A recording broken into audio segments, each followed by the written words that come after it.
That night, the Cebu sea breeze blew fiercely, carrying a sharp, salty taste. Inside the seaside villa glowing with lights, my mother-in-law's 70th birthday party was extravagantly stunning. Long tables draped in pristine white cloth, wine glasses sparkling under chandeliers, violin and kulintang music, blending together as if to show off the Santiago family's wealth to the world. I, Maria, stepped in under the gaze of dozens of guests. I tried to keep a smile, but my steps slowed a bit from nervousness. Yet, just as I approached the main banquet table, I froze. In front of me, every seat was taken. Not a single chair was set aside for me. Suddenly, the room seemed to stop. I clearly heard the clinking of silverware and a few quiet whispers. My husband, Miguel, looked up, glanced at me, then gave a faint laugh. Oops, maybe we miscounted the chairs. The whole table laughed along, the laughter soft but felt like a knife twisting in my heart. No one stood up. No one gave up their seat. My mother-in-law, Doña Teresa, just raised her wine glass, her eyes flashing with a victorious gleam. In that moment I was stunned. Shame welled up, choking me, but strangely, I didn't cry. I took a deep breath, straightened my back, smiled, and spoke slowly, word by word. Maybe. I was never really part of this family. My words fell between the music and golden lights, freezing the entire table. I turned my back and walked out of the bright but cold room, leaving behind shocked eyes. They didn't know that empty chair would mark the start of an unforgettable night and a harsh truth harsher than humiliation. Before we continue, thank you for joining Crying Inside, where we share family stories full of tears but also the strength to rise after the pain.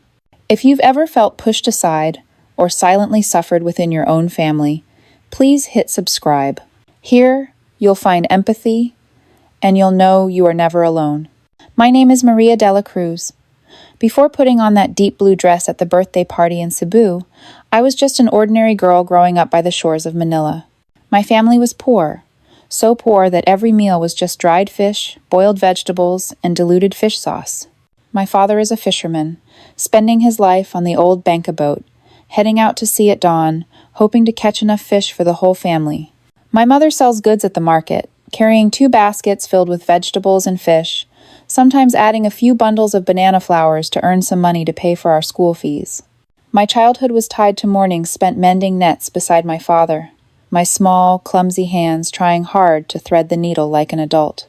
In the afternoons, I would follow my mother to the market, running around between the noisy stalls, surrounded by the smell of fish, sweat, and vendors shouting their prices.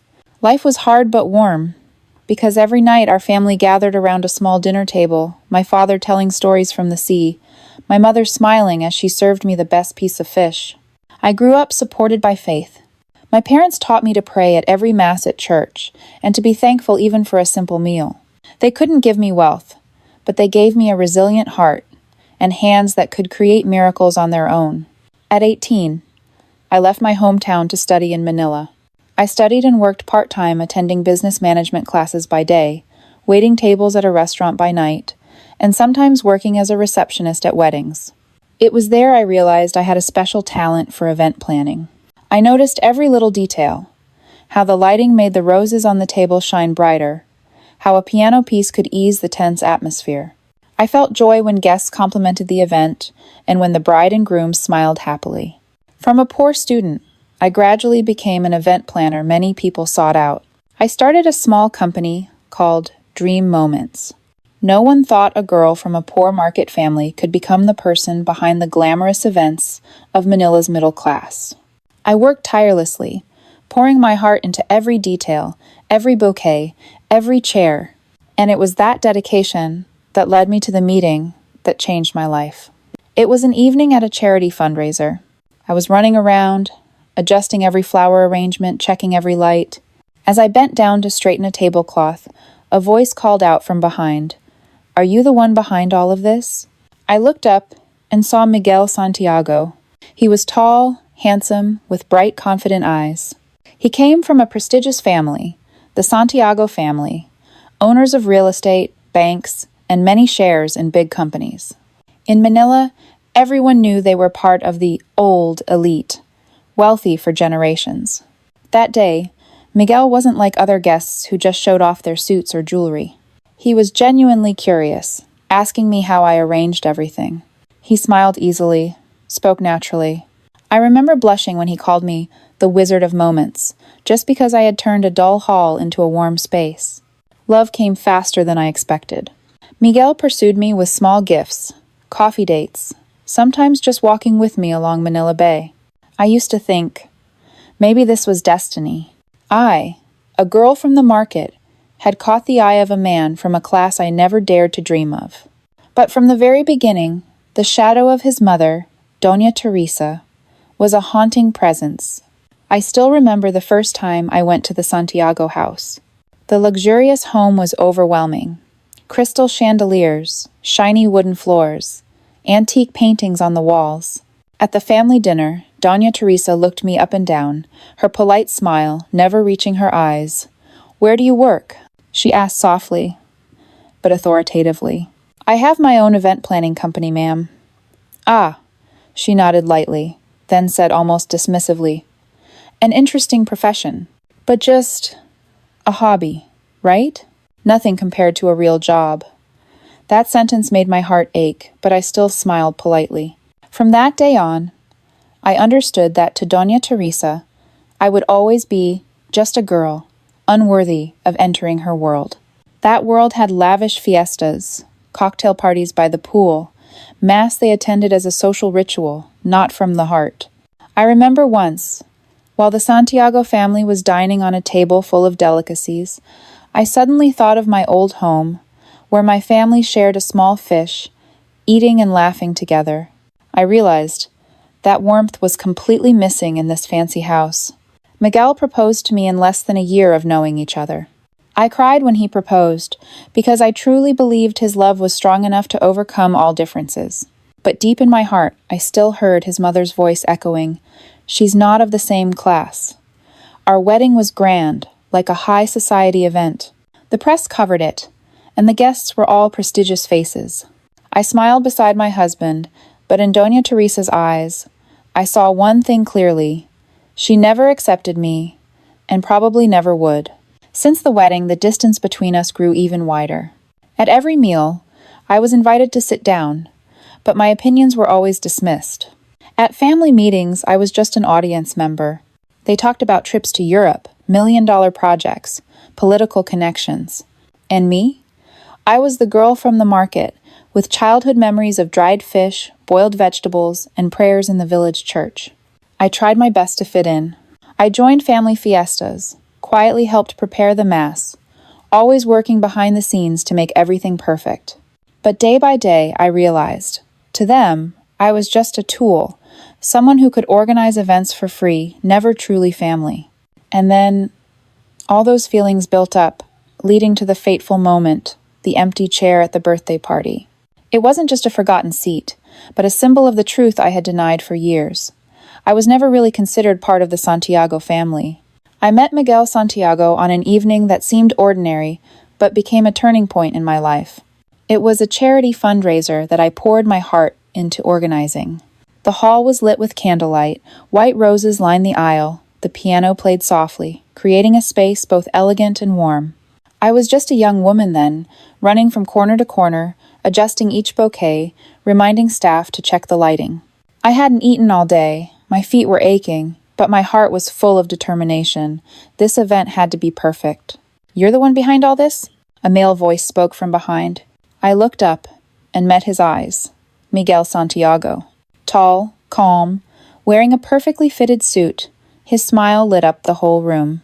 But what I remember most wasn't his appearance. It was his eyes. A truly caring gaze, completely different from the disdainful looks I'd endured at high-class parties. "I'm just doing my job," I replied, both shy and proud. He looked around the room, then back at me, his gaze resting on me. "Number. This isn't just a job. This is talent. You turned an empty room into a place where people believe in miracles." I froze. For the first time, someone didn't just see the flowers and the lights, but saw me, the one behind it all. From that day on, Miguel started appearing more in my life. He found ways to invite me for coffee after work, sometimes sending short but warm messages. "Don't forget to have dinner," or "You deserve to rest." I, a girl raised in a noisy market, used to the smell of fish and street cries, never thought I'd catch the eye of a man from the upper class. Yet he patiently drew me closer. We dated. At first I was cautious, because I knew the gap between us was huge. His family was famous in Manila, wealthy, prestigious, owning real estate and banks. And I was just the daughter of a poor fisherman. But Miguel never let me feel insecure. He smiled, held my hand, whispered, "I don't care where you come from. I love you because you are you." I believed him. I opened my heart.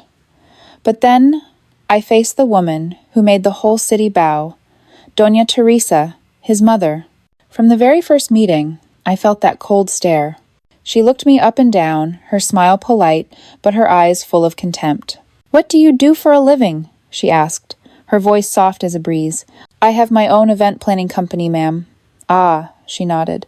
"An interesting job. But probably just a hobby, right? Nothing compared to a real job." I kept smiling, but those words cut deep like a knife.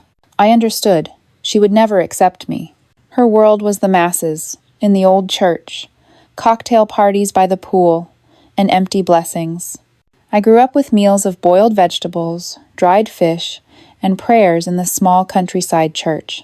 I felt out of place, yet Miguel still held my hand tightly. And, just after nearly a year together, he proposed to me. I cried. I believed his love was strong enough to overcome all differences.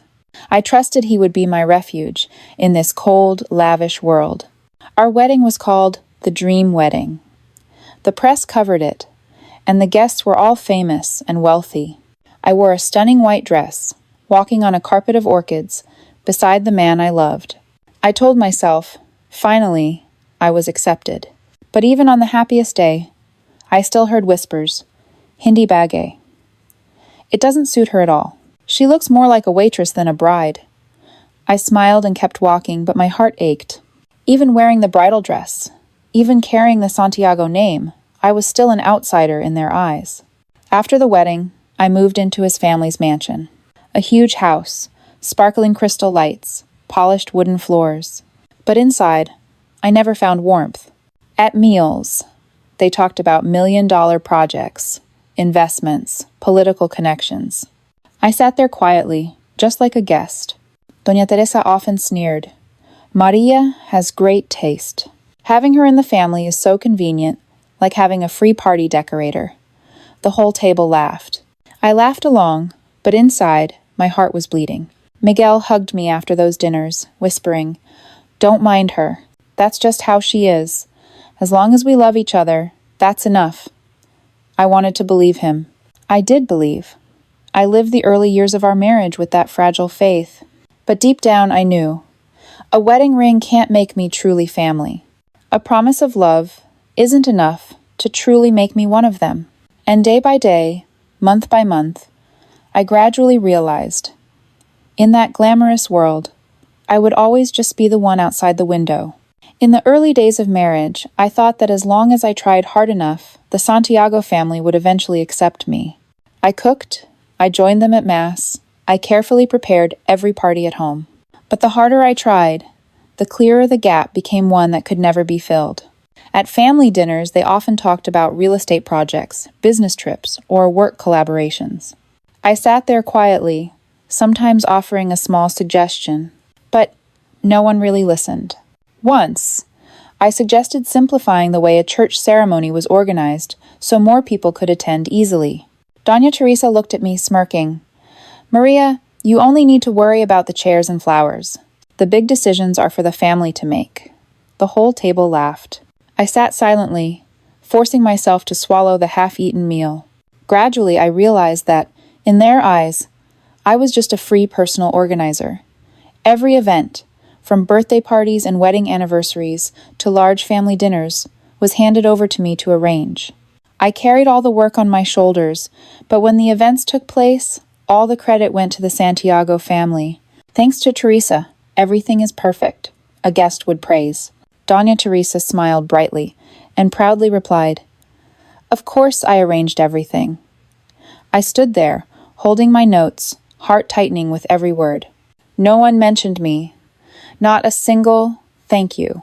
Miguel, the one I thought would be my support, usually chose to stay silent. When his mother ignored me, when his sisters mocked me, he just sat there with a forced smile. At night he held me and whispered, "Don't worry. Mom is like that, but she loves me very much. I don't want to make her sad." I bit my lip hard. He doesn't want to make his mom sad. But what about my sadness? Years passed, and my endurance grew, but it also hardened my heart. I got used to being called any time to fix problems. I got used to my opinions being dismissed. I got used to all my efforts being taken for granted. I told myself, as long as Miguel loves me, that's enough. But the truth is, love can't fill the loneliness inside the very home I'm living in. The real trigger came one evening when the Santiago family gathered to plan Doña Teresa's 70th birthday. The elegant living room was glowing brightly with lights. On the table, glasses of wine sparkled. I sat quietly in the corner, carefully taking notes on every detail. Doña Teresa sat at the head of the table, her gaze stern. "This party must be grand," she said firmly. "We will hold it in Cebu, at the seaside villa. The guests will be the most important people. Politicians, business leaders, and old friends from Europe." Everyone nodded, offering suggestions about the menu and guest list. I slowly spoke up. "If we hold it in Cebu, we could combine it with a Thanksgiving Mass at the old church. That would be both formal and close to Filipino culture." The room fell silent for a moment. I thought they might consider it, but Doña Teresa glanced at me coldly. "Maria, you just handle the flowers and chairs. Don't meddle in important matters." Someone at the table chuckled. The room buzzed with whispers. I felt my face flushed with heat, but tried to stay calm and kept taking notes. When the meeting ended, Miguel came close quietly. "Don't be mad. You know how it is. Mom always wants to control everything." I looked at him, wanting to ask, "What about you? Do you ever take my side?" But I didn't say it out loud. I already knew the answer. After that meeting, I was put in charge of organizing the entire birthday party. Plane tickets, hotel, menu, decorations, schedule, everything was my responsibility. But on paper, everything was under Doña Teresa's name. She wanted the whole world to know it was her masterpiece. At night, I lay beside Miguel, eyes wide open in the dark. Outside, the wind rustled through the garden. I wondered, where did I go wrong? What did I do to deserve living like a servant in my own home? During the days leading up to the party, I threw myself into work like a machine. I picked out every bouquet, approved each dish, made dozens of calls to make everything perfect. I was so exhausted that many nights I'd collapse at my desk, but the next morning I still had to get up, put on some lipstick, and smile. Yet, the more I worked, the clearer it became. This was no longer just a birthday party. It was a performance, a stage where I was only a supporting actor, while Doña Teresa would be the star, dazzling under the spotlight. Deep down, I sensed that the party in Cebu wouldn't just be a simple celebration. It would be where they ended my role in this family. And that empty chair that day was the clearest sign that I never truly belonged here. The day I was supposed to fly to Cebu, I woke up earlier than usual. Miguel was still showering, his phone resting on the bedside table. I never had the habit of touching my husband's personal things because in marriage, I believed in trust. But that morning, a ding sounded from his phone. The screen showed a message. "My love, I can't wait to get to Cebu. Have you told her yet? Isabella?" I stood frozen. My heart felt like it stopped beating. My hands trembled as I grabbed the phone, quickly scrolling through the conversation. A flood of messages appeared, each word stabbing like a knife in my chest. "Our baby will be born in 4 months. I don't want to keep hiding like this anymore. After your mother's party, everything will end, right?" My eyes blurred, my hands shaking, but I managed to screenshot everything, send it to my email, then delete the evidence. Miguel stepped out of the bathroom, a towel wrapped around him, smiling as he asked if I wanted breakfast. I forced a nod, trying to hide my still trembling hands. In that moment, I realized the man who once held my hand and made promises had betrayed me in the cruelest way. And bitterly, that man was Isabella, his ex, the one the Santiago family had long considered the perfect choice. The trip to Cebu went ahead as planned. I smiled and played the part of the perfect wife, but inside, I was burning with pain. Every time Miguel held my hand in front of everyone, I felt disgusted by the lies in every touch. One morning, when Miguel went out to meet his partner, I stayed at the hotel to organize event paperwork. His computer was still on the desk. I hesitated for a few seconds, then decided to sit down because I needed to know the truth. Just a few clicks. A bunch of documents appeared. Bank statements, mortgage contracts, emails exchanged with lawyers. I felt like I was falling into a deep hole. The Santiago family, once praised as Manila's financial pillars, was drowning in debt. The luxury buildings they owned had been mortgaged. Loans piled up. Their investment company was on the brink of bankruptcy. Everything had been just a cover all along. The Santiago family's glory was just a thin coat of paint hiding rot inside. I flipped to another file and my heart tightened. It was a draft of a divorce petition. The date on it was 2 months ago. It clearly stated, I would receive a small sum as compensation in exchange for absolute silence. Alongside it was a handwritten note in Doña Teresa's handwriting. After the 70th birthday, Maria will leave. Everything must go smoothly. Isabella will return with full legitimacy. I sat there, my hands freezing, my heart shattering. So it turned out, I was not only betrayed, I was also a pawn in their game. I had been used, turned into a tool to maintain the image of a perfect family until they were ready to throw me out. That night, I lay beside Miguel but couldn't fall asleep. He slept soundly, breathing evenly, while I stared at the ceiling, eyes wide open.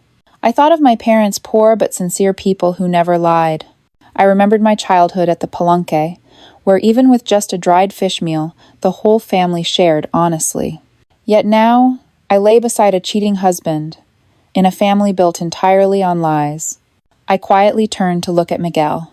The dim light fell on his face. The man who was once all my hope was now just a stranger. I will not cry. I will not beg. I will stand up. If they want to make me an outsider, I'll turn the truth into my weapon. The next day, while the whole family gathered to discuss the final details for the birthday party, I sat there taking notes, still smiling, still speaking politely. No one knew my phone was full of photos, documents, messages, all the proof of betrayal and lies. Doña Teresa sat regally at the head of the table, talking about the dress she would wear, the speech she planned to give. Miguel glanced at me now and then, his eyes still gentle like the first day. But I saw it all, the emptiness behind that smile. In that moment I understood. Doña Teresa's 70th birthday wouldn't just be her day. It would be the day I reclaimed my voice, my dignity that they had trampled on for so many years. And they would never suspect that empty chair was just the beginning of the real storm. The flight from Manila to Cebu took off while the sky was still misty. I sat next to Miguel, who pretended to read the newspaper, but really just avoided looking at me. Throughout the trip, we exchanged only a few short words. Meanwhile, my mother-in-law, Doña Teresa, sat in business class up front, not bothering to look back or say a word to me. I pulled a thin blanket over myself, turned to the window, watching the white clouds drift lazily by. In my heart, Cebu hadn't even started yet, and it already felt like a cold journey. The plane landed at Mactan Airport. A fleet of luxury cars waited right outside the gate. The polite driver opened the door, but the main seat in the car was reserved for Doña Teresa and the kids. I quietly took the back seat, pressed close to the window. From there, I saw the bright sunlight sparkling on the blue sea, the coconut trees swaying with the breeze. This trip was supposed to be a reunion, a beautiful memory for the family. But from that moment, I knew my place was just a shadow. In the afternoon, the family excitedly talked about shopping at Ayala Center, the largest mall in Cebu. Everyone chattered about dresses, gifts for the birthday party. Summoning all my courage, I quietly asked, "Maybe I can help pick out gifts for the guests." Clarissa, my sister-in-law, glanced me up and down, a mocking smile curling her lips. "Don't come along anymore. You're not part of the family tradition." "Fine. You don't have to go." "You were never really part of this family tradition anyway." Laughter erupted around the table. I forced a smile and nodded. Then, I'll stay at the hotel to double-check preparations for the party. They left, laughter and footsteps fading away, leaving me alone standing in the grand hotel lobby. My shadow stretched long and lonely across the shiny tiled floor, aching to the heart. Sunday morning, everyone was getting ready to attend Mass at an old church. I had already picked out a simple long dress and a light shawl, excited to pray with everyone. But when I went downstairs, Doña Teresa was already waiting. She looked me up and down, then gently placed her hand on my shoulder, her voice sweet but cold. "Maria, today you stay at the hotel. Remember to check the cake and flowers for the party. As for the Mass, leave that to the family." Everyone silently looked at me. I swallowed a sigh and smiled, nodding. "Yes, Mother." I watched the whole family, dress nicely, get into the car. The car doors closed, the engine noise fading away. I turned back inside alone, feeling empty. Back in my hometown, I used to go to church every Sunday morning with my mother. Bells ringing, villagers holding hands in prayer. Now, I, the daughter-in-law of a prestigious family, am pushed aside from the most sacred moment. That evening, just after I finished checking the stage, my phone rang. A message from Miguel. "I'm having dinner with Mom and relatives now. You eat something at the hotel, we'll be busy tomorrow." I stared at the message for a long time, then put the phone down. At the hotel restaurant, I ordered a plate of seafood fried rice. Eating alone. The place was lively around me, but my table had only one chair. Outside, fireworks exploded over the sea, their bright lights reflecting through the glass windows. I imagined their whole family raising glasses, laughing out loud, while I sat quietly in front of a cold meal. The next day, I went to the birthday venue, a luxurious villa by the sea. My team and I handled every bouquet, every chair, every light. While checking everything, I heard laughter and chatter coming from afar. The Santiago family had just returned from their yacht trip, a trip that no one bothered to tell me about. Miguel got off first, saw me, and just said briefly. I smiled, but inside it felt like someone had hollowed out a space in my heart. One night, coming back to my room, I caught Clarissa sitting with her husband in the hallway. As soon as they saw me, they whispered loudly enough for me to hear. The whole family never invites her anywhere. But it makes sense, since she's never really part of this family. Their giggles echoed down the empty hallway. I walked away, back straight, face calm, but those words cut deep like shards of glass. On the 5th day, Cebu was hit by a sudden heavy rain. I stood in the empty hall, watching raindrops hit the window. I thought, if it rains tomorrow, all the flowers and lights I set up would be ruined. But that worry didn't hurt as much as feeling looked down upon. I remembered my childhood in the fishing village. Though poor, during storms, the whole family would gather in our small house, sharing every bowl of rice, holding hands and praying. There, I was always a part of it. But here, in this grand mansion, I was just a wandering shadow. Every day in Cebu, I felt the truth more deeply. I was never truly considered part of the family. I was just an unpaid worker, taking care of everything to make their family shine while being left behind. Some nights I stood on the hotel balcony, looking down at the beach where their family sang and set off fireworks. The flickering flames reflected on their excited faces. I felt like a stranger, watching someone else's celebration. The pain built up day by day. I stayed silent, endured it all. But inside, a fire was quietly burning. I knew Cebu wasn't just a birthday trip for Doña Teresa. This was the final test, the opening move to push me out. That night, I sat alone in the dark room, a silent vow echoing in my heart. If they want to humiliate me in front of everyone, I'll show them a truth they never saw coming. I wouldn't cry or beg. I would stand up, take back my voice, reclaim my dignity. From that moment on, I was no longer just the suffering wife. I began to prepare for the storm that was about to hit. The night before Doña Teresa's birthday party, the Cebu sky was pitch black, with only the yellow light filtering through the hotel room window. I sat quietly by the table, my heart tangled in knots. Miguel had just gone out, saying he was meeting a partner, a reason I'd heard so many times I knew it by heart. While packing, I caught sight of his small suitcase. An odd feeling rose, making me freeze. I had never gotten used to touching my husband's things. But that day, a voice inside urged me, "Open it, Maria. Face the truth." My hands trembled as I pulled the zipper, and among neatly folded shirts, I found a black folder. I pulled it out, and the very first words made my blood run cold. Engagement cancellation agreement, Miguel Santiago and Maria de la Cruz. My heart pounded fiercely, each beat tearing through my chest. I flipped through the pages quickly. Every line felt like a sentence. After the party, Miguel would announce the divorce, all assets would belong to him, and I would leave empty-handed, in exchange for permanent silence. I sat there, stunned. No tears fell, only a lump stuck in my throat. So all my months of endurance were just waiting for today, the day I would be publicly humiliated. Beneath that folder, another stack of papers appeared. I opened them, and the shock hit me even harder. They were all loan contracts, property mortgage papers, and bank warnings. The Santiago family, still praised as a noble and wealthy clan, was actually drowning in debt. I trembled as I flipped to the last page. A note written in blue ink, in Doña Teresa's familiar handwriting. No arguments. No noise. Isabella will return. It turned out all the contempt, all the times I was pushed aside, were just the prelude to this plan. I was never truly a member in their eyes. I was just a pause, a shadow they used to hide the truth. A choked laugh, both bitter and sour, escaped from my throat. Late at night, I stepped out into the hallway to breathe. From the small meeting room at the end of the hall, voices echoed out. I stopped, silently listening. Doña Teresa's voice came clearly. When the commemorative video ends, we will announce Miguel and Maria's breakup. Everyone will see it.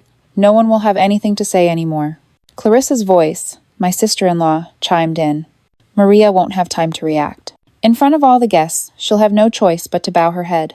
A soft laugh echoed in the room. I froze behind the door, my hands clenched tight, nails digging into my palms until they bled. So, the script was already written. I was just an extra, meant to be cut out before the curtain falls. I returned to my room, my heart in turmoil, but no longer trembling. I opened my laptop and looked for the backup documents I had saved. Out of habit, I always keep copies of every contract, email, and report related to events. And it was this habit that saved me today.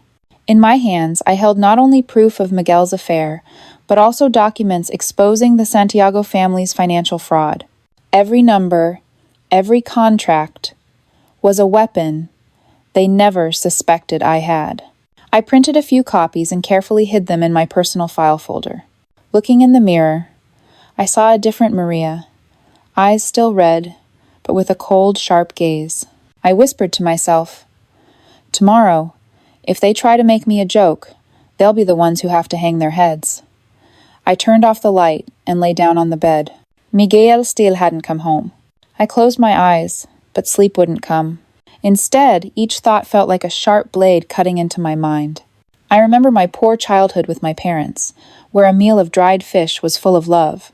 I remember the mornings helping my mother sell at the Palenque market, and my father's honest smile after every fishing trip. And now, I realize I'm living in a wealthy family that's rotten inside, where lies are cherished like treasures. But I will not fall. I'm no longer the weak girl who accepts being left out of the feast. I will turn my pain into strength. I will show them. Maria de la Cruz is no puppet for them to pull the strings. Tomorrow won't just be Doña Teresa's birthday. It will be the day the naked truth is revealed. That night, the seaside hotel in Cebu shone like a palace. Crystal chandeliers sparkled, long tables covered with pristine white cloths, purple orchids in crystal vases, and wine shimmering in glasses. Outside, the Kulintang played, its steady beats blending with the sound of the waves, like an opening song for a night no one would forget. Fireworks lit up the sky. All the guests, businessmen, politicians, Manila and Cebu elite, gathered to celebrate Doña Teresa Santiago's 70th birthday. The powerful woman sat on a tall chair center stage, wearing a golden Filipiniana dress, her face proud and dignified. I quietly stepped into the hall. The pearl-colored gown I chose tonight was simpler than the other women's, but still elegant. Many eyes followed me, some scrutinizing, some pitying, but none warm. The main event began. The host invited the Santiago family to the head table, right in the center. I followed Miguel. My heart was storming, but my face remained calm. Once everyone was seated, I paused, briefly. In front of me, all the chairs were taken. I looked up at Miguel. He smirked, then turned to the guests. Oops, looks like we miscounted. Seems we got the number of seats wrong. The whole table laughed. Laughter echoed loudly, spreading like waves, hitting my ears sharply. My mother-in-law glanced over quietly, her eyes full of calculation, lips pressed into a smile, as if saying, "Everything is going as planned." I stood there. In that moment, everything around seemed to stop. The lively laughter suddenly faded away, lingering only in my mind. I looked at the faces around me, some sneering, some looking away. No one offered me a seat, no one made room. A cold gap opened between me and the family I once called my own. My heart ached, but not a single tear fell. Because right then, I understood clearly. They never saw me as part of this family. I took a deep breath, then spoke softly but clearly enough for everyone to hear. Mukhang hindi pala ako pamilya. Maybe. I was never really family. Those words fell like a cold blade. The whole table froze. Laughter stopped. For a moment, the space was filled with stifling silence. Miguel frowned briefly. Doña Teresa turned away. The others looked at each other awkwardly. But I didn't wait any longer. I turned around and slowly walked away from the table. The sound of high heels tapping steadily on marble echoed in the chilling silence. With every step, I felt my shoulders lighten. I was no longer the one being humiliated. I was the one choosing to walk away from disgrace. The audience watched. Many couldn't help but sigh. A few women tightened their grip, their eyes shining with sympathy and admiration. They understood how much courage it takes for a wife to stand up and leave the head table, facing so many judging eyes. I didn't look back. I didn't need to see the shocked faces behind me. I just kept my back straight, walking as if leaving a stage full of lies. Outside, the Kulintang music still played. The waves kept crashing steadily, and I knew the real battle was about to begin from this moment. That moment, the empty seat at the lavish table, was etched deeply in the minds of everyone present. It wasn't just humiliation. It was the image of a woman, brave enough to face it, and strong enough to walk away silently. I left the banquet in disgrace, but I didn't leave the hotel. People thought I was weak, but inside, every step had been carefully planned. I'm not a puppet for them to control. And tonight, everything they tried to hide beneath that glittering facade will be exposed. I headed back to the coordination room where the staff was waiting. As the event planner, all contracts, payments, and bookings were under my name. With just a few calls, the whole event could collapse. I took a deep breath and picked up the phone. My voice was calm but firm. Cancel all orders. Catering stops immediately. The Kulintang band doesn't need to continue. Tomorrow's Thanksgiving Misa. Cancel it. Tomorrow's yacht trip. Cancel. The next 3 days at the resort, no payment. Stop everything. Silence on the other end for a few seconds. Then agreement. Because they knew the contract signer was me, and if I pulled out, the Santiago family couldn't afford the penalties. Within 30 minutes, that dazzling luxury began to crack. The kitchen staff was confused. Dishes barely served were stopped. The band hesitated, then went silent. A message from the resort. Payment failed. Contract canceled. Guests started whispering. Murmurs spread throughout the hall. What's going on? Why stop? The Santiago family can't pay? I heard they're deep in debt. Rumors spread like wildfire, slowly burning away the mask of honor Doña Teresa had built over the years. While everyone was still stunned, I stepped back into the hall. No one expected me to return. The spotlight hit me cold, but proud. Miguel saw me, stunned, and said, "Maria, why are you coming back?" I walked to the head table, stopped, and spoke clearly, without trembling. I came back, to give everyone what you gave me, the truth. I set the file on the table. Each page turned, stirred whispers that rose and then fell silent. I held up my phone. Here's the message between Miguel and Isabella, his ex-girlfriend. Isabella is pregnant. This child is Miguel's. The entire banquet hall seemed to freeze. A few choked gasps escaped. Guests turned to each other in shock. Miguel went pale, his lips trembling like he couldn't breathe. I continued, placing copies of mortgage documents and loan contracts in front of everyone. This is the Santiago family's financial situation. They're on the brink of bankruptcy. Everything you see today is just a hollow shell. Worried whispers spread around. Some quickly took photos with their phones. Others shook their heads in disbelief. I pulled out the last paper, my voice dropped but sharp as a knife. And here is the divorce draft Miguel prepared. A script ready to be announced right here at this party, in front of everyone. The atmosphere exploded. Some guests covered their mouths, a few left their tables. Doña Teresa was frozen, her face pale, hands trembling as she gripped the chair like trying to stop the world from collapsing. Miguel jumped up, rushed toward me, kneeled down, his voice choked. "Maria, I'm sorry. I was wrong. Please don't do this in front of everyone. I beg you, give me a chance." I looked at him, eyes dry of tears, only coldness and exhaustion left. "You chose to humiliate me in front of everyone. But you forgot. I'm no longer the weak girl for you to decide my fate." Doña Teresa shouted hoarsely. "That girl! How dare you destroy my family's honor?" I calmly turned to her. "Mother, I didn't destroy anything. I just pulled back the curtain so everyone could see the truth that's always been there." The hall fell into a deadly silence. No music, no fireworks, no fake laughter, only heavy breathing, hurried footsteps of guests leaving, and the contemptuous looks they left behind. The Santiago family, who once arrogantly thought they could bury me in shame, now hung their heads, trembling under the gaze of the whole room. I stood up straight, gathered the files, voice firm. "Tonight, I'm not just leaving this banquet table. I'm leaving all the lies, the pretending, the contempt behind. And from now on, I will live for myself." I turned and walked away. No one stopped me. No one laughed anymore.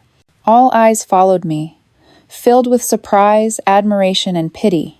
Outside, the waves of Cebu's sea kept rolling, witnessing the end of an old chapter and the beginning of a new one. I knew I had turned the tide, and this time, I was the silent winner. I stepped out of the hall with the sound of Cebu's waves crashing softly, the night breeze blowing through my hair. The party lights faded behind me, giving way to darkness.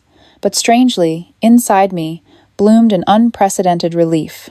I had been humiliated, looked down upon, but in the end, they were the ones left bare before the truth. I left with my head held high, my steps steady and confident, because tonight I was no longer Maria, the cast-out daughter-in-law. I was Maria on my own terms, a woman who dared to stand up, face the truth, and silently but powerfully turn the tables. News of the Santiago family scandal spread quickly. The next day, local newspapers and social media were filled with gossip. Is the Santiago family bankrupt? The only son caught cheating has a secret child? Doña Teresa's 70th birthday party turned into a farce. In the church community where Doña Teresa once proudly held a top seat, now no one wanted to mention her. Among Cebu's elite, invitations to the Santiago family gradually disappeared. A family that once held their head high for wealth and fame now sank into contempt. As for me, I left Cebu and returned to Manila. The familiar streets of the city where I grew up seemed to open their arms and welcome me back. I saw the small roadside eateries again, the smell of dried fish, the scent of sampaguita flowers in the breeze, and the lively laughter at the Palenque market. In this simple place, I found myself again. My event planner career didn't collapse as they had hoped. Instead, it grew stronger. After the scandal, many clients came to me, not just for my flawless event planning skills, but because they admired my resilience. I stood strong, independent, no longer overshadowed by the Santiago family legacy. One night, sitting alone by the window of my small apartment, watching Manila's lights sparkle like a starry sky, I thought about that empty chair at the party. It turned out, it wasn't a symbol of loss. It was an awakening. I realized I didn't need a place in the Santiago family to prove my worth. That empty chair was a reminder that I deserve a real seat where I'm valued, where I'm free, where I belong. Family can break you, but sometimes that breaking is what frees you, so you can find your true strength inside. I smiled and whispered, "Family can break you, but it can also set you free. If you followed this story this far, please share your thoughts. What would you do if your in-laws rejected you the way they did Maria? Share your thoughts in the comments below. Your story might touch someone's heart, just like Maria found herself again. Dotto, don't forget to subscribe to the Crying Inside channel to hear more family stories where tears fall, but also where we find hope and strength.